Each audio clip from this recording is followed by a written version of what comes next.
இதயம் 8. அடுத்த நாள் காலையில் உதயாவும் ரிஷியும் ஏக பரபரப்பில் இருந்தனர். உதயாவிற்கு முதல் பள்ளி அல்லவா? ரிஷி ஏற்கனவே அமெரிக்காவில் இருந்தபோதே பள்ளிக்கு சென்று வந்து கொண்டிருந்தான். எனவே அவன் அமைதியாகவே இருந்தான். உதயாவிற்கு முயன்ற அளவிற்கு உதவி செய்து கொண்டிருந்தான். பின் நால்வரும் கிளம்பி முதலில் குழந்தைகளை பள்ளியில் விடச் சென்றனர். உதயா முதல் முறையாக பள்ளிக்கு செல்கிறாள் என்பதால் பெற்றோரில் ஒருவர் சிறிது நேரம் பள்ளியில் இருக்க வேண்டும் என்று கண்டிப்பாக அலுவலகத்தில் கூறிவிட்டதால் சக்தி தான் இருப்பதாக தெரிவித்தாள். குழந்தை அங்கிருக்கும் புதியவர்களிடம் ஒட்ட முடியாமல் முரண்டு பிடித்தால் சமாளிக்க ஒருவர் இருப்பது நல்லதுதானே என்ற நிர்வாகத்தினரின் வாதத்தில் எந்த தவறும் இருப்பதாக சக்திக்கு தோன்றவில்லை. எனவே சக்தியை சிறிது நேரம் கழித்து வந்து அழைத்து செல்வதாக சூர்யா கூறியபோது சக்தி அதை மறுத்தாள். என்ன சூர்யா, உதயாவிட சின்ன பொண்ணானா? நானாவே டாக்ஸி இல்லைன்னா ஆட்டோ பிடிச்சி வந்துடுவேன் என்று கூறினாள் சக்தி. சூர்யா அதற்கு தயங்க சக்தி சிரித்தபடியே, ஹலோ, இதே சென்னை மாநகரத்தில் பிறந்து வளர்ந்தவனா? நடுவில் சில காலமாக இங்கே இல்லைன்றதுக்காக எல்லாம் மாறிடுமா என்ன? இந்த ஊரோட ஒவ்வொரு இண்டு இடுக்கும் எனக்கு நல்லாவே தெரியும். ஸோ என்னை பற்றி கவலைப்படாமல் நீங்கள் வழியில் காணாமல் போகாமல் ஒழுங்காக ஆஃபீஸ் போங்க என்று கூறினாள். சக்தியின் கேலிப்பேச்சை ரசித்தபடியே காரை கிளப்பினான் சூர்யா. ஆஃபீஸ் உள்ளே உட்கார்ந்திருப்பதை விட உதயாவை மறைவாக கண்காணித்தபடியே தோட்டத்தில் அமர்ந்திருப்பதாக ஆஃபீஸில் தெரிவித்துவிட்டு வெளியே வந்தாள் சக்தி. அவள் தோட்டத்திற்கு வந்த சிறிது நேரத்தில் கார்த்திக்கின் கார் வந்து நின்றது. அதன் கதவை திறந்து கொண்டு அவன் மகள் முதல் இறங்க கார்த்திக் அடுத்து இறங்கினான். உள்ளே செல்வதற்கு முன் அப்பா என்று அருகில் அழைத்து அவன் கன்னத்தில் குழந்தை முத்தமிட்டுவிட்டு உள்ளே சென்றது. அப்போது கார்த்திக்கின் முகத்தில் தோன்றிய புன்னகையை கண்டு சக்திக்கு எரிச்சல் பற்றி கொண்டு வந்தது. பெரிய புன்னகை மன்னங்கிற நினப்பு இன்னும் போகலையாக்கும் என்று மனதிற்குள் அவனை திட்டினாள். திடீரென்று கார்த்திக் அவள் இருக்கும் பக்கமாக வர சக்திக்கு பக்கென்றது. அவனிடம் ஏதும் பேசும் மனநிலையில் அவள் நிச்சயமாக இல்லை. அவள் இருக்கும் இடம் வரை வரமாட்டான் என்ற சக்தியின் நினைப்பை பொய்யாக்கிவிட்டு அவள் முன் வந்து நின்றான். அவள் நினைத்தபடி என்று நடந்து கொண்டான், இன்று நடந்து கொள்ள என்று மனதிற்குள் நினைத்தபடி அவன் முகத்தை பாராமல் வேறு பக்கம் பார்த்தாள் சக்தி. என்று தொண்டையை கனைத்தான் கார்த்திக். தாங்க முடியாத அவன் பக்கம் திரும்பி கண்களால் வெறுப்பை உமிழ்ந்தாள் சக்தி. கொஞ்சமும் சளைக்காமல், என்ன சக்தி, உன் மகளை பார்த்துக்க வந்திருக்கியா என்று கேட்டான் கார்த்திக். அதை பற்றி உங்களுக்கு என்ன வந்துச்சு? நான் எதுக்கோ நிற்கிறேன் என்றாள் சக்தி. ஓ, நீ ஸ்கூலில் இருக்கிறதால உன் மகளை பார்க்க வந்திருக்கியோன்னு நினச்சிட்டேன். தப்பாக இருந்தால் மன்னிச்சுக்கோ சக்தி என்று மறுபடியும் புன்னகைத்தான் கார்த்திக். அவன் பளிச் புன்னகையை எரிச்சலுடன் பார்த்து, உங்கள் வேலையை போய் பார்க்காம ஏன் மறுபடியும் என் வழிக்கே வரீங்க? நீங்கள் தொடர்ந்து இப்படியே செஞ்சுக்கிட்டு இருந்தா நான் என்ன செய்வேன்னு எனக்கே தெரியாது என்று குரலுயர்த்தாமல் கத்தினாள் சக்தி. ஏன், என்ன செய்வ? உன் கணவன் கிட்ட சொல்வியா? என்ன சொல்வ? என் முதல் கணவன் என்கிட்ட திரும்பவும் வந்து தொல்லை பண்றான்னு சொல்வியா என்று கடின குரலில் கேட்டான். கணவனா? தன்னையும் அறியாமல் குரலை உயர்த்தினாள் சக்தி. பின் இருக்குமிடம் நினைவிற்கு வர குரலை தனித்து கொண்டு, அந்த சொல்லுக்கு அர்த்தமாவது உங்களுக்கு தெரியுமா? ஒரு பெண்ணின் மீது கொண்ட மோகம் தீர அவளை மணக்கிறவன் கணவன் இல்லை. ஒரு பெண்ணின் மீது கொண்ட காதல்னால அவளை மணந்து அவளை இறுதி வர மனம் கோணாமல் காக்கிறவன் தான் உண்மையான கணவன் என்று கூறியவள் தொடர்ந்து ஒரு இளக்கார புன்னகையுடன், ஹோ, அது எப்படி உங்களுக்கு தெரியும்? வேணும்னா சூர்யாவை பார்த்து கத்துக்கோங்க என்று கூறினாள். சக்திக்கு பதிலுக்கு பதில் சளைக்காமல் வாதம் செய்து கொண்டிருந்த கார்த்திக் இப்போது அவளுக்கு பதில் கூற முடியாது வாயடைத்து நின்றான். அதை ஒரு இளக்கார புன்னகையுடன் பார்த்த சக்தி தொடர்ந்து, என்ன வாய் அடைச்சிட்டதா? ஏன், இன்னும் ஏதாவது சொல்ல வேண்டியது தானே என்று கேட்டாள். மேலும், என் வாழ்க்கையில் நடந்த ஒவ்வொரு விஷயமும் சூர்யாவுக்கு தெரியும். ஆனால் என் தொல்லைகளுக்கு காரணம் நீங்க தான் மட்டும் அவருக்கு தெரியாது. தெரிஞ்சிருந்தா நீங்க இப்போ என் முன்னாடி தைரியமாக பேசிக்கிட்டு இருக்க முடியாது. அதனால ஏதாவது குழப்பம் பண்ணலாம்னு நீங்க முயற்சி செஞ்சா அது உங்களுக்கு தான் ஆபத்தா முடியும். முன்ன எப்படியோ இப்போ உங்களை நம்பி ஒரு மனைவி இருக்கா, ஒரு குழந்தையும் இருக்கு. அதனால மறுபடியும் என் வழிக்கு வராமல் ஓடிப்போங்க என்று மிரட்டலுடன் கூறி முடித்தாள். அத்துடன் அவள் நிறுத்தி இருக்கலாம். ஆனால் அவள் தொடர்ந்து, இதுக்கு மேலே நீங்கள் ஏதாவது செய்ய முயற்சி பண்ணா நான் சும்மா இருக்க மாட்டேன். நேராக உங்கள் மனைவி கிட்ட போய் எல்லாத்தையும் சொல்லிடுவேன். அவள் முன்னாடி எப்படி நடந்துக்கிறீங்களோ எனக்கு தெரியாது. ஆனால் உங்கள் குழந்தை முன்னாடி ஒழுக்க சீலனாத்தான் நடந்துக்கிறீங்க. அது அப்படியே இருக்கட்டும். அதுக்காகவாவது நீங்கள் ஒழுங்காக நடந்துக்கோங்க என்று நீளமாக பேசி முடித்தாள். நீளமாக பேசியதாலோ இல்லை மனதிலிருந்த ஆத்திரத்தை எல்லாம் கொட்டியதாலோ என்னவோ அவள் மனம் லேசானது போல் இருந்தது. வழக்கமாக அவள் ஆத்திரப்படும் போதோ உணர்ச்சி வசப்படும் போதோ அவள் மயக்கம் வராது குறையாக தள்ளாடுவாள். ஆனால் இப்போது வழக்கத்திற்கு மாறாக அவள் மனம் லேசானதை உணர்ந்த சக்தி ஆச்சரியப்பட்டாள். தன்னிடம் ஏற்பட்ட மாற்றத்தை சிறிது நேரம் சிந்தித்த சக்தி மறுபடியும் கார்த்திக்கை பார்த்தபோது அவ்வளவு நேரம் இறுகிப்போய் குன்றியிருந்த அவன் முகத்தில் மீண்டும் ஏளனம் துளிர்ப்பதை பார்த்தாள். ஏளனத்துடன் சக்தியை பார்த்த அவன், ஏன் மனைவி கிட்டதானே, தாராளமாக சொல்லிக்கோ. ஆனா நீ சொல்றத அவ கேட்கவும் மாட்டா, நம்பவும் மாட்டா என்றான். மறுபடியும் சக்தி எரிச்சல் மிக, ஏன் அவளுக்கு என்ன சிவிடா, இல்ல மூளையே கிடையாதா என்றவள் தொடர்ந்து, சரிதான், உங்களை போல ஒரு ஆளை மணந்து இத்தனை காலமா குடும்பம் நடத்துறவகிட்ட நிச்சயம் மூளை இருந்த இடத்துல இருந்து காணாமத்தான் போயிருக்கோம், உண்மைதானே என்றாள். அது நீ அவளை சந்திக்கும் போது நீயே கண்டுபிடிச்சுக்கோ சக்தி. ஆனா அவ தான் உன்னை சந்திக்க விரும்ப மாட்டா என்றான் மறுபடியும் கேலி கலந்து. அவன் எதற்கோ சுற்றி வளைக்கிறான் என்பதை சக்தியால் உணர முடிந்தது. ஆனால் காரணத்தை தான் அவளால் உணர முடியவில்லை. எனவே எரிச்சலுடன், ஏன் சந்திக்க விரும்ப மாட்டா? சரிதான், உங்களால் ஏமாத்தப்பட்ட பெண்கள் லிஸ்ட்ல என் ஒருத்தி பேர் தான் இருக்கிறதோ என்னவோ. எல்லாரையும் சந்திக்க அவளுக்கு நேரம் எப்படி இருக்கும்? முதல்ல தன் குழந்தையவே சரிவர கவனிக்க முடியாதவளுக்கு இதை பார்க்க நேரம் இருக்குமா என்ன என்றாள். அவள் கூறிய கடைசி வார்த்தைகளை ஆச்சரியத்துடன் கேட்ட கார்த்திக், ஏன் குழந்தைக்கு என்ன, நல்லாத்தானே இருக்கா என்றான். ஆமா, நல்லாத்தான் இருக்கா. முகத்துல சிரிப்பு இல்லாம, கண்கள்ல ஒளி இல்லாம, உடல்ல வலு இல்லாம நல்லாத்தான் இருக்கா என்று சக்தி கிண்டலுடன் கூறிவிட்டு, குழந்தைய நல்லபடியா கவனிக்கிறத விட உங்க மனைவிக்கு அப்படியென்ன வெட்டி முறிக்கிற வேலை என்று ஆர்வ மிகுதியில் தன்னையும் அறியாமல் கேட்டே விட்டாள். அவள் மறைமுகமாக பாவனாவை பற்றி அறிய முயல்கிறாள் என்பதை உணர்ந்த கார்த்திக், நேத்து நானும் உன்கிட்ட பல கேள்விகள் கேட்டேன், ஒன்றுக்கும் பதில் வரல. இப்ப உன்னோட கேள்விகளுக்கெல்லாம் நான் பதில் கொடுப்பேன்னு எதிர்பார்த்தா நீ முட்டாள் என்று கூறிவிட்டு அவளை விட்டு விலகி நடந்தான். அவன் முட்டாள் என்றதும் சக்தியின் கண்கள் கோபத்தில் சிவந்தன. முட்டாளா? நான் முட்டாளா என்று பல்லை கடித்த சக்தி, ஆமா, உன்னை நம்பினப்ப நான் முட்டாளா தான் இருந்தேன். ஆனா இப்ப இல்ல. இரு, உன்னை இந்த முட்டாள் என்ன பாடுபடுத்துறாங்கிறத பொறுத்திருந்து பாரு என்று மனதிற்குள் கூறிக்கொண்டாள். கார்த்திக் சென்ற சிறிது நேரத்திற்கெல்லாம் சக்தியும் கிளம்பிவிட்டாள். உதயா அங்கிருந்தவர்களுடன் அழகாக பொருந்திவிட்டாள்.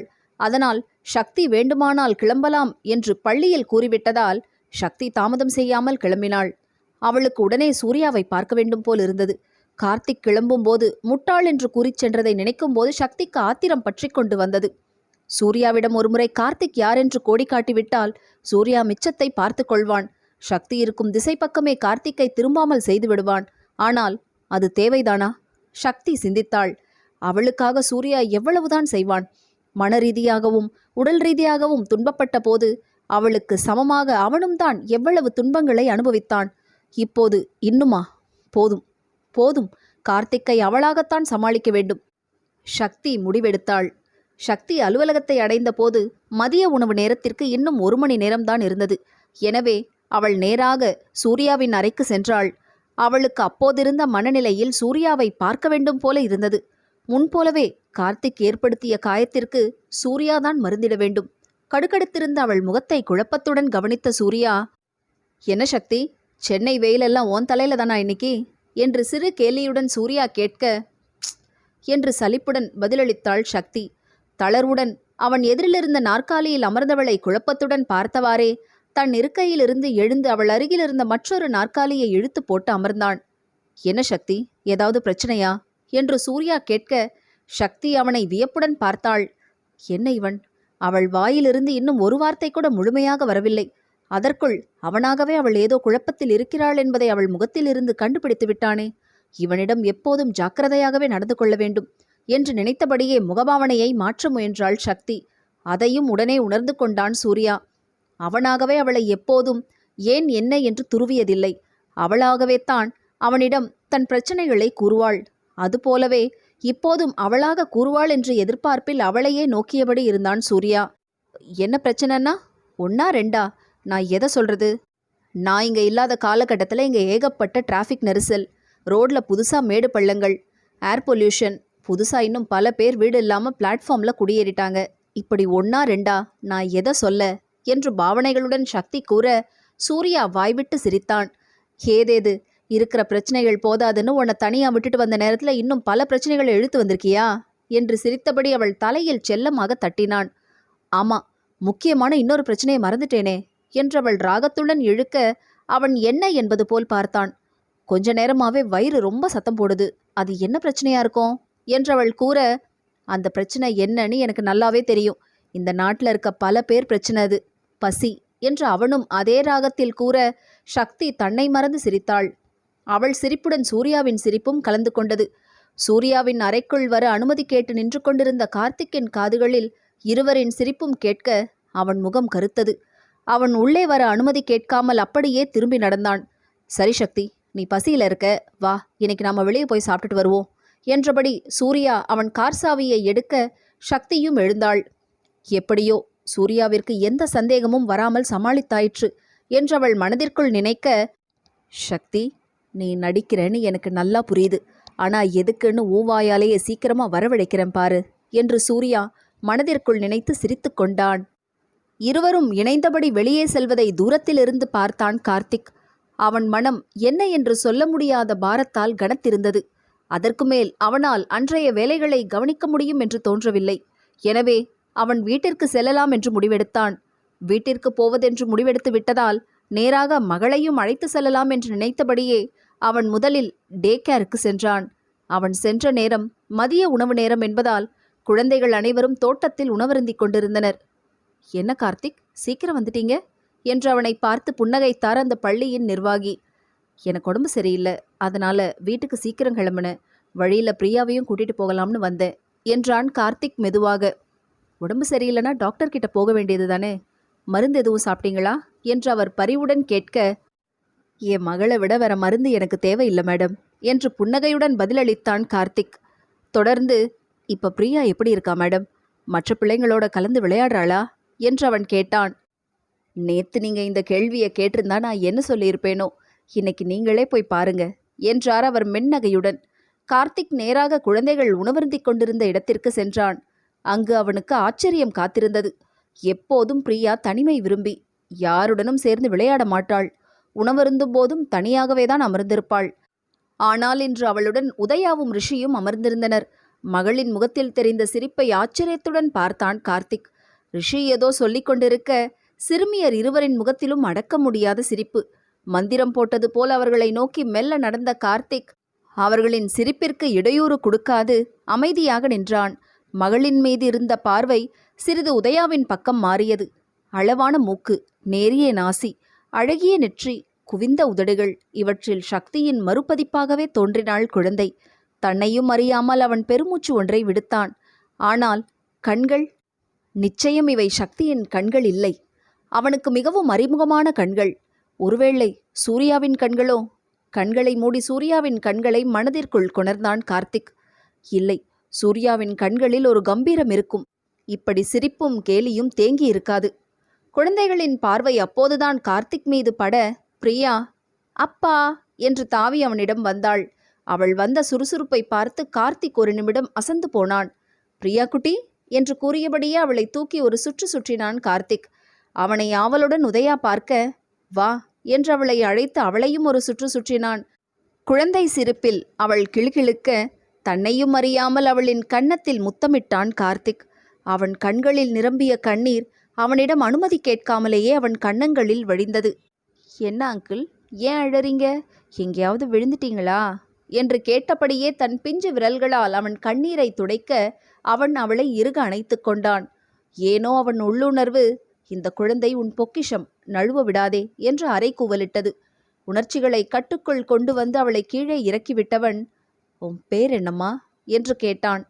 என் பேர் உதயா, இது என் அண்ணன் ரிஷி என்று அவள் கிள்ளை குரலில் கூறி ரிஷி அவன் அருகில் வந்தான். நீங்க பிரியாவோட அப்பா தானே என்று ரிஷி கேட்க கார்த்திக் மௌனமாக தலையசைத்தான். நீங்க என் அப்பா கூட தானே வேலை பார்க்குறீங்க அங்கிள் என்று அவன் தொடர்ந்து கேட்க கார்த்திக் மறுபடியும் தலையசைத்தான்.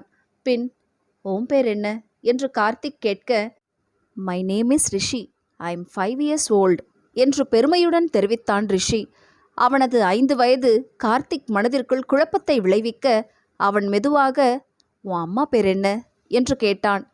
என் அம்மாவா உங்களுக்கு தெரியாதா அங்கிள் என்று கேட்ட ரிஷி, என் அம்மா பேர் சக்தி என்று தெரிவித்தான். இங்கே வா என்று அவனை அருகில் அழைத்து அவனை கைகளில் தூக்கி கொண்டான் கார்த்திக். உதயாவை தூக்கியிருந்த போது இருந்த தொடு உணர்ச்சியும் இப்போது ரிஷியை தூக்கியிருந்த போது இருந்த தொடு உணர்ச்சியும் நிச்சயம் ஒன்றில்லை. உதயாவை தூக்கியிருந்த போது அவனுக்கு தன் இதயத்தை கசக்கி பிழிவது போன்ற உணர்வு ஏற்பட்டிருந்தது. ஆனால் இப்போது ரிஷியை தூக்கி இருக்கும் போது மனதில் அந்த பாரம் இல்லை. மனது மிகவும் லேசானது போல் இருந்தது. கார்த்திக்கிற்கு தலையை சுற்றி கொண்டு வந்தது. இப்படியே அவன் ஆராய்ச்சி செய்து கொண்டிருந்தால் அவனுக்கு நிஜமாகவே உடல்நிலை சரியில்லாமல் போய்விடும். கட்டுப்பாடின்றி சென்று கொண்டிருந்த மனதை கட்டுக்குள் கொணர்ந்த கார்த்திக் ரிஷியை கீழே இறக்கி விட்டுவிட்டு, உன்னையும் உதயாவையும் மீட் பண்ணதில் எனக்கு ரொம்ப சந்தோஷம். பிரியாவையும் உன்னோட தங்கச்சியா நினச்சி அவகிட்டையும் நல்லா விளையாடணும். 2 பேரையும் நீதான் பார்த்துக்கணும் என்று கூறியபடியே உதயாவின் அருகில் குனிந்து அவள் கன்னத்தில் குழிந்திருந்த கன்னக்குழிகளில் மறுபடியும் மென்மையாக முத்தமிட்டு விட்டு பிரியாவை நோக்கி, போகலாமா என்று கேட்டான். புதிய நண்பர்களுக்கு டாட்டா கூறி விடை பெற்று கொண்டு தந்தையின் கைவிரல்களை பற்றியபடியே அவனுடன் நடந்தாள் பிரியா. சூர்யாவுடன் சென்று உணவருந்திவிட்டு தன் அறைக்கு சென்ற சக்தி மிகவும் உற்சாகமாக உணர்ந்தாள். இதுதான் சூர்யாவின் குணாதிசயம். அவள் எவ்வளவு மன உளைச்சலில் இருந்தாலும் சரி, ஒரு புன்னகை, ஒரு கனிந்த பார்வை, இவற்றின் மூலமாகவே அவள் மனதிற்கு உற்சாகம் ஊட்டிவிடுவான். காலை முழுவதும் வேலை பார்க்காமல் அவளுக்கு முன்வேலைகள் குவிந்து கிடந்தன. புதிதாக ஒரு கம்பெனியை தொடங்கி உற்பத்தியை ஆரம்பிக்க வெகு நாட்கள் பிடிக்கும் என்று சூர்யா ஏற்கனவே நடந்து கொண்டிருந்த ஒரு சிறிய கம்பெனியை விலை பேசி முடித்திருந்தான். அதனை விரிவுபடுத்தவும் புதிய மருந்துகளை உற்பத்தி செய்யவும் தேவையானவற்றை செய்வதில் அவனும் மற்றவர்களும் முழு மூச்சாக இறங்கியிருந்தனர். சக்தியின் இப்போதைய வேலை அவர்களது கம்பெனி வெப்சைட் பற்றியது. ஏற்கனவே பழைய கம்பெனி பெயரில் இருந்த வெப்சைட்டிற்கு இவர்களது புதிய கம்பெனி பெயர் மற்றும் புதிய திட்டங்கள் பற்றிய விவரங்களை இணைக்கும் வேலையை சக்தி கவனித்து கொண்டாள். அவர்களது இப்போதைய தயாரிப்புகளை ஏற்றுமதி செய்வது குறித்தும் அவர்களுக்கு எண்ணம் இருந்தது. அமெரிக்காவின் ஒரு பிரபல கம்பெனியிடம் அவர்கள் அமெரிக்காவில் இருந்தபோதே சூர்யா பேச்சுவார்த்தைகளை துவக்கியிருந்தான். அந்த அமெரிக்க கம்பெனியின் முக்கிய பதவியில் இருந்தவரை நீண்ட நாட்களாகவே சூர்யாவிற்கு தெரியும். வெப்சைட்டில் தேவையான விவரங்களை இணைத்து அவர்களுக்கு அனுப்ப சக்தி திட்டம் தீட்டியிருந்தாள். வெறுமனே புள்ளி விவரங்கள் அனுப்புவதால் எந்த பிரயோஜனமும் இல்லை. எல்லாம் செயல் திட்டத்தில் இருக்க வேண்டும் என்பதில் சூர்யா தீவிரமாக இருந்தான். அவள் கூறிய மாற்றங்களை கார்த்திக் மிக திறமையுடன் கையாண்டிருந்தான். அவள் எதிர்பார்த்ததற்கும் மேலாக கார்த்திக்கின் செயல்திறன் இருந்தது. காலேஜில் பெண்களின் பின் சுற்றிய மிச்ச நேரங்களில் கொஞ்சம் படித்தும் இருக்கிறான் என்று சக்தி இளக்கரத்துடன் நினைத்து கொண்டாள்.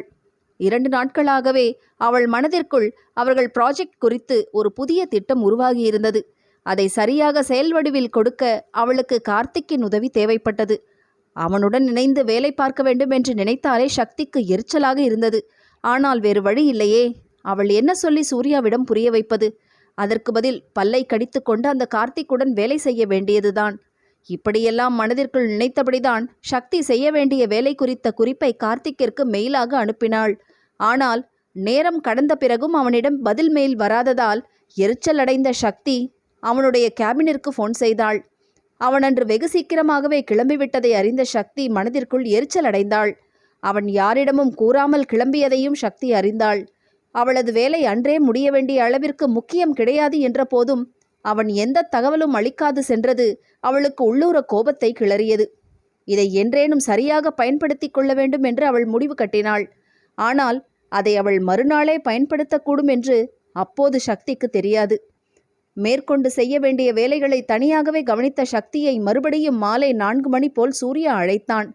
சக்தி, கொஞ்சம் வேலை அதிகமாக இருக்கு. நான் வர கொஞ்சம் லேட் ஆகும் போல இருக்கு. உன்னால் குழந்தைங்களை அழைச்சிக்கிட்டு தனியாக வீட்டுக்கு போக முடியுமா என்று சூர்யா கேட்க சக்தி சிரித்தாள்.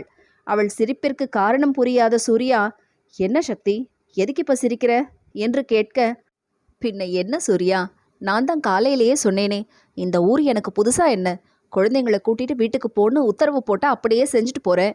எதுக்கு இப்படி நீட்டி முழுக்கிறீங்க என்று சிரித்தபடியே பதிலளித்தாள் சக்தி. இப்போ நீ தான் நீட்டி முழக்கிட்டு இருக்க என்று மறுமுனையில் சிரித்த சூர்யா குரல் மென்மையுற, என்னால் உனக்கு எப்படி உத்தரவு போட முடியும் சக்தி, நீ தான் எனக்கு உத்தரவுகள் போடணும், அதுக்காகத்தானே நான் காத்துக்கிட்டு இருக்கேன் என்று கூற சக்தி மௌனமானாள். என்ன சத்தத்தையே காணோம், தூங்கிட்டியா என்று சூர்யா மறுபடியும் கேட்க சக்தி மௌனம் கலைந்தாள். ஒன்றுமில்ல, சரி சூர்யா, நான் குழந்தைகளை அழைச்சிக்கிட்டு வீட்டுக்கு போகிறேன் என்று கூறிவிட்டு ஃபோனை வைத்தாள் சக்தி. அவள் இதயம் இன்னதென்று சொல்ல முடியாத வேகத்தில் துடித்து கொண்டிருந்தது. சிந்தனை செய்தால்தானே மனதிற்கு எல்லா தொல்லைகளும். சிந்தனையின் முதல் எதிரி செயல்கள், இடைவிடாத செயல்கள், இடைவிடாத வேலைகள். இத்தனை வருடங்களில் அவள் ராகவியிடமிருந்து கற்றுக்கொண்டவைகளில் தலையாயது இந்த விஷயம்தான். அவள் மனம் சிறிது சுணங்கினாலும் ராகவி அதை உணர்ந்து கொள்வாள். இதை செய், அதை கொஞ்சம் பார் என்று எதையாவது செய்ய வைத்து அவள் மனதை வேதனைகளின் சாயல்கள் விழாமல் பார்த்து கொள்வாள். இத்தனை வருடங்களில் எவ்வளவோ முயன்று சூர்யாவும் ராகவியும் அவளை மீட்டு கொண்டு வந்திருக்கின்றனர். இப்போது திடீரென்று முன்வந்து நின்று அவள் நிம்மதியை குலைக்கிறான் இந்த கார்த்திக். எல்லாவற்றையும் மறந்துவிட்டேன் என்று நினைத்ததே உண்மைதானா? அது உண்மை என்றால் இவனை ஏன் என்னை பாதிக்க விடுகிறேன்? சக்தி தலையை உலுக்கிக் கொண்டாள். போதும், இவனை என் வாழ்வில் அனுமதித்து என் வாழ்க்கையை நாசமாக்கிக் கொண்டது போதும்.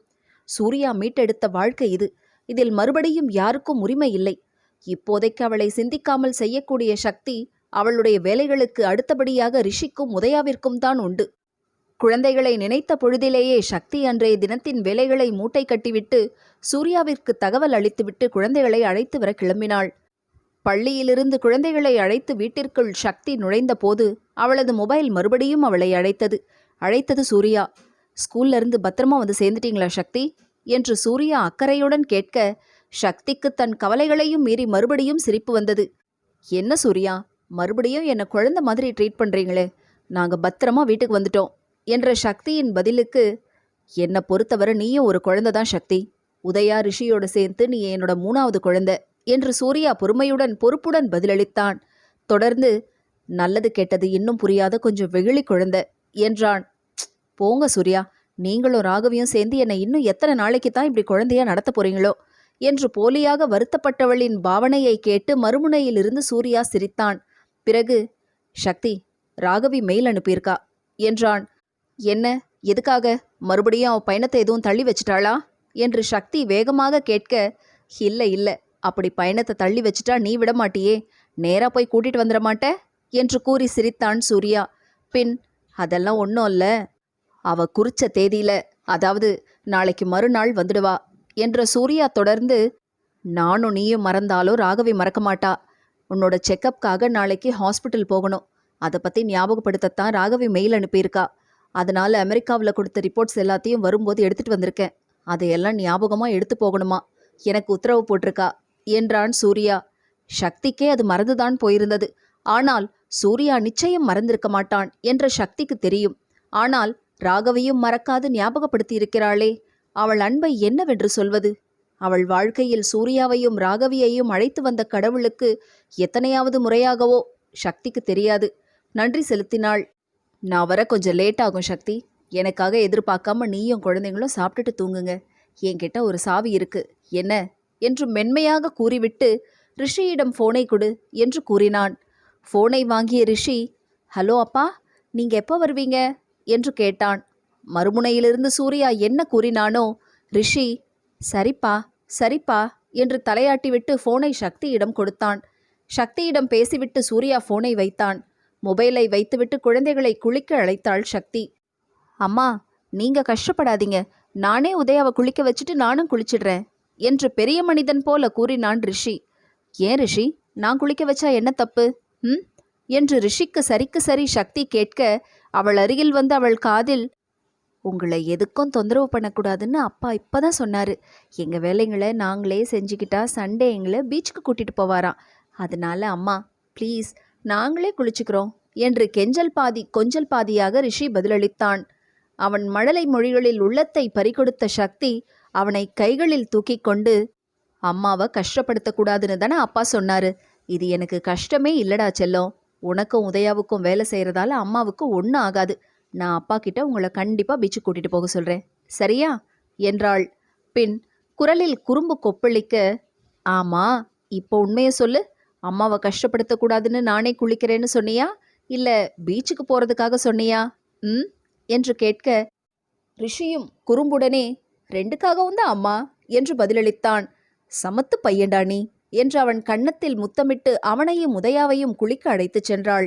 அப்போது ரிஷி, அம்மா, நீங்களாவது என்னை முத்தமிட்டு கொஞ்சினீங்களே, அந்த அங்கிள் உதயாவுக்கு மட்டும் 2 முத்தம் கொடுத்தாருமா என்று கூறிவிட, சக்தியின் கால்கள் பிரேக் போட்டது போல் நின்றுவிட்டன. என்ன, உதயாவுக்கு முத்தம் கொடுத்தாரா அங்கிள்? எந்த அங்கிள்? எப்போ? எங்க? ஸ்கூல்லையா என்று சரமாரியாக சக்தி கேள்விகளை தொடுக்க ரிஷி குழம்பினான். தொடரும். இந்த ஆடியோ நாவல் சேனல் உங்களுக்கு பிடிச்சிருந்தா லைக் பண்ணுங்க, கமெண்ட் பண்ணுங்க, ஷேர் பண்ணுங்க. அப்படியே பக்கத்தில் இருக்க பெல் ஐக்கானை ப்ரெஸ் பண்ணி சப்ஸ்கிரைப் பண்ணிக்கோங்க. நன்றி.